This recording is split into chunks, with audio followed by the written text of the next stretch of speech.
In this video, I will outline the methods of depositing a film on a bottom-gated, bottom-contacted OFET substrate in order to subsequently test it. The contacting and testing of the substrate will be covered in a subsequent video. Here I'll be using a substrate manufactured in a previous video. Further, in techniques shown in another video, it has been functionalized with OTS. There are quite a few methods of deposition, including vacuum deposition, spin coating, drop casting, inkjet printing, and sputtering. Here I will focus on drop casting, spin coating, and blade deposition. The first step to these methods is to dissolve the compound into a suitable solvent. The compound should be mixed with solvent until it turns transparent, indicating dissolution. Sometimes this will take some time and require stirring or ultrasonification. Additionally, heating may be used to help the compound into solution. Caution should be maintained with heating, however, as a supersaturated solution can form, which when cooled down again can rapidly form aggregates, making a suspension, or entirely precipitate a compound.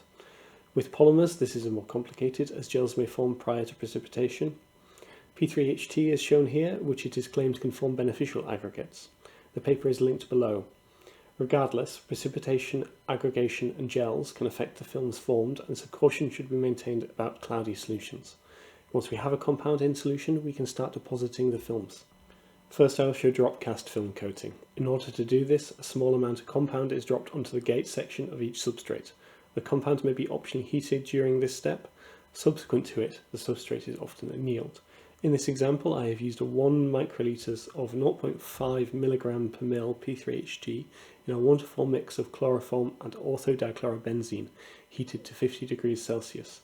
The resulting film, as imaged under a microscope, is shown here.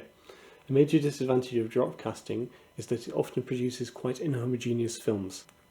This inhomogeneity can produce numerous issues such as non-uniform charge flow and trap sites.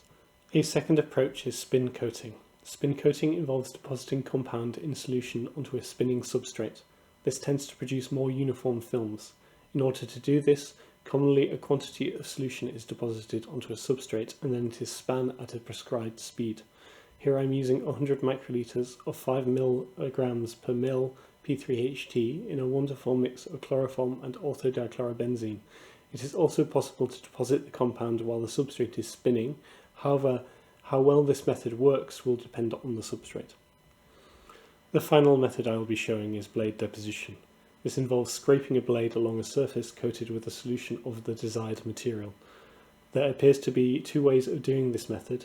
Either the compound is directly applied to the surface and then the drops are spread by the blade, or the compound is applied to the blade and the surface tension is used to drag the solution along. The most common method by far appears to be applying drops to the surface and dragging it along. However, here I do it via applying the drops to the blade. I'm using 10 mg per ml of P3HT in toluene and adding 15 microliters. Currently there appears to be some problems with this method. It is suspected it is related to the surface tension of toluene, causing banding in the deposition. I am still troubleshooting this. After depositing, it is necessary to remove the excess material which covers the contact pads. That is, the parts of the substrate we wish to attach our electrodes to. In order to do this, it is necessary to wet a cotton bud with a suitable solvent and wipe the compound off. A suitable solvent would be one which readily dissolves the compound. The final OFET is thus made. It may now be used and tested. The testing and contacting of the substrate will be covered in another video.